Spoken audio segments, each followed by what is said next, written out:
देवउठनी एकादशी है। संपूर्ण भारत की भूमि पर, संपूर्ण विश्व में आज भगवान कृष्ण, शालिग्राम जी भगवान और तुलसा मैया का मंगल विवाह हो रहा है। संपूर्ण विश्व में, पूरी भारत की भूमि पर पूरे सनातनी भाई बहन आज शालिग्राम जी के साथ में, लड्डू गोपाल जी के साथ में, भगवान नारायण के साथ में तुलसी जी का मंगल विवाह करेंगे। हम भी चाहते हैं कि आप भी मंगल विवाह करें, पर निवेदन है आप भी भीष्म पितामह जैसे आज भगवान से कह देना, भोलेनाथ मैं भी अपनी बुद्धि रूपी बेटी को तुझे समर्पित कर रहा हूँ। एक कर्म गति के कारण तू लूट बैठी, इतनी अच्छी थी, इतनी बढ़िया थी, पर केवल तेरे ललाट पर जो लिखा हुआ था कर्म की गति का खेल लिखा हुआ था, उसने तुझे अच्छे से बुरा बना दिया।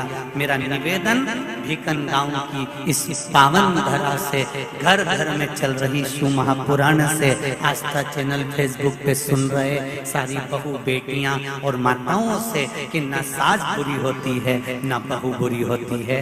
सास नहीं चाहती कि मैं कोई अपशब्द बोलूं, बहू भी नहीं चाहती कि कोई अपशब्द बोलूं, पर ललाट पर जब कर्म गति उल्टी पड़ती है तो अपने आप जिह्वा से अपशब्द निकल ही देती है। यह कर्म गति। अब ऐसे समय पर क्या करोगे आप?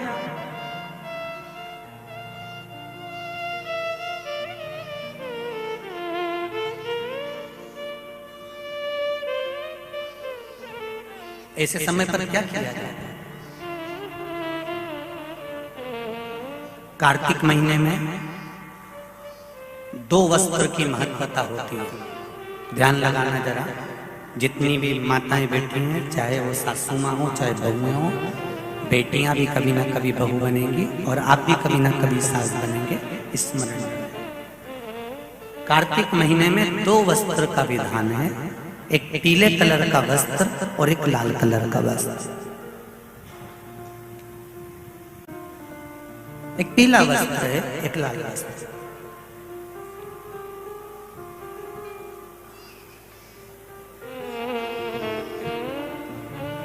आज देवउठनी एकादशी है। ऐसी कोई माता नहीं होगी जो अपने घर में तुलसी जी का पूजन नहीं करे।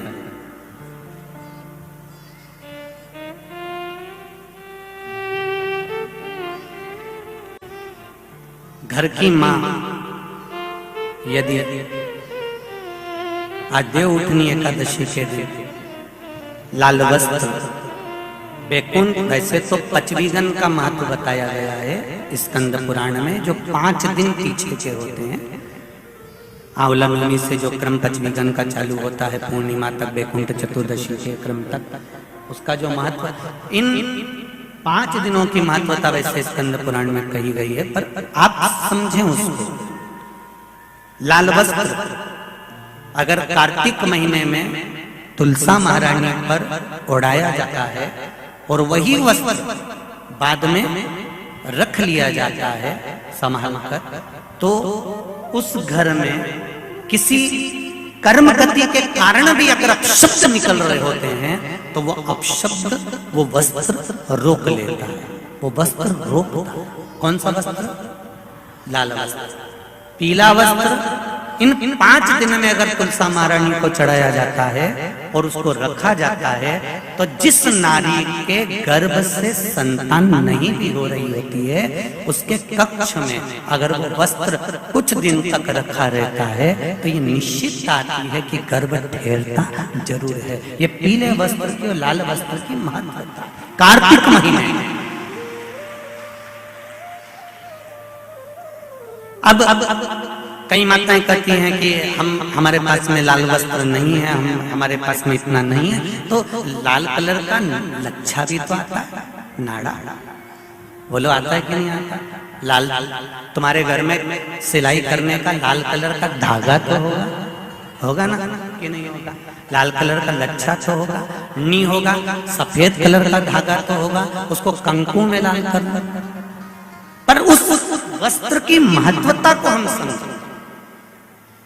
जैसे बांस की पिटारी में, ये तो तुम लोगों की परिभाषा है। आजकल की माताएं तो सुहाग का सामान प्लास्टिक की टोकरी में रख कर देती है, पर हमारे यहाँ नहीं लिखा कि प्लास्टिक की डलिया में सुहाग की सामग्री दो। हमारे यहाँ कहा कि जो वंश बढ़ावे, जो वंशकार होते हैं ना, बांस बनाने वाले होते हैं, वंशकार होते हैं, इनको तो तुम्हें रोज धन्यवाद देना चाहिए। जो बांस का टोकरी बनाते हैं, सुपड़ा बनाते हैं, बांस का सामान बनाते हैं। आज भी विवाह में हमारे यहाँ मंडप भी बांस का होता है, सुपड़ा भी बांस का, डलिया भी बांस की। सबसे पहले खलमट्टी अगर आती है, शादी के ब्याह में सबसे पहले मिट्टी आती है तो बांस की टोकरी में आती है। एक नियम है। क्यों? क्योंकि जिसकी शादी में मट्टी, इधर लाते मट्टी, जिसकी शादी में मट्टी बांस की डलिया में आती है, उसको संतान के लिए डॉक्टर को दिखाने की जरूरत नहीं पड़ती, उसको संतान मिला। जिसकी शादी की शुरुआत प्लास्टिक की डलिया से होती है, फिर उसको टेस्ट भी करवाना ही पड़ता है।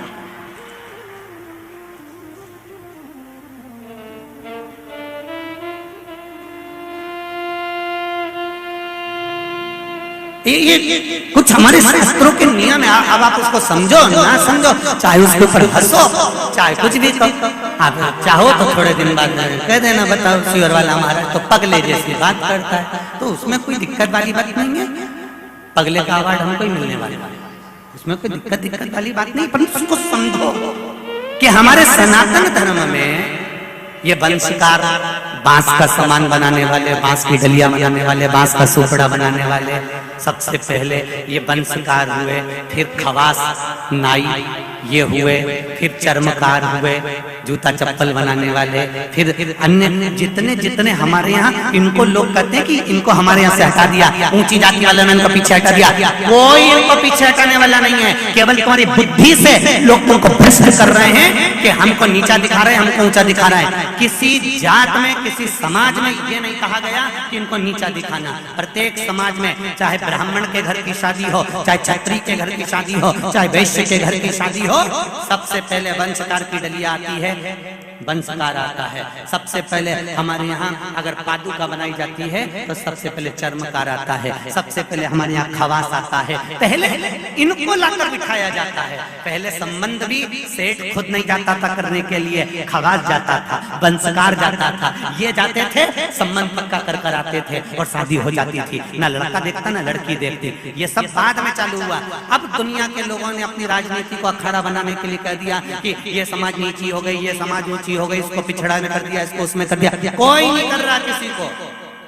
भगवान की ये पोथी रखी है शिव महापुराण की, जिस पे रखी है, इसके 4 पाए, 1 2 3 और ये 4, ब्राह्मण क्षत्रिय वैश्य शूद्र, ये 4 पाए पर मेरी शिव महापुराण की पोथी रखी हुई है। कोई साधारण है?